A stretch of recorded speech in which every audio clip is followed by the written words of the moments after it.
Hello everyone, welcome to my another daily blogs. আজকে তোমাদের সাথে একটা ছোট্ট গেট টুগেদারের ভিডিও শেয়ার করতে চলেছি। গতকাল সন্ধ্যেয় আমার আর আমার হাজব্যান্ডের একটা গেট টুগেদারের ইনভিটেশন ছিল, তো সেখানেই আমরা চলে গিয়েছিলাম। তো যাওয়ার পর আমরা দেখে নিলাম যে রান্নার যেখানে হচ্ছে সেটা ঠিকঠাক ছিল কি না। তারপর আমরা ছাদে চলে এসেছি, যেখানে সব কিছু অ্যারেঞ্জমেন্ট করা হয়েছে। তো এসেই দেখলাম যে শিক কাবাব বানানোর জন্য অলরেডি সেই প্রিপারেশন করা হচ্ছে, মানে আগুন ধরানো হচ্ছে। যেমন আশেপাশের লোকজন আমার জীবনে আগুন ধরায়, মানে জাস্ট কিডিং। তো সেই সব দেখার পরে আমার ওদের কথাই মনে পড়ছিল। তো তারপরে আমি একটু ঢং করে নিলাম। তারপর দেখলাম সবাই মিলে এসেই ওটায় আগুন লাগানোর চেষ্টা করছে।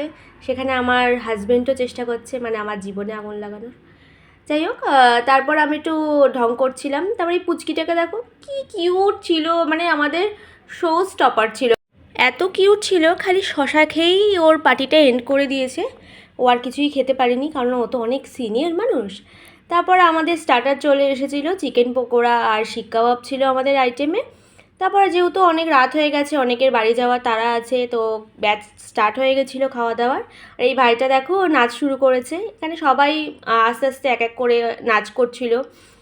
তো সেই সব দেখতে দেখতেই আমাদেরও খিদে পেয়ে গেছে। তারপর একটু খেয়ে দিয়ে আমরা সবাইকে টাটা করে বাড়ির দিকে চলে এসেছি, কারণ কালকে আবার আমাদের দুজনেরই অফিস আছে। তো বাড়িতে এসে ভিডিওটা এন্ড করছি। দেখা হচ্ছে নেক্সট ব্লগে। Tata, good night, by.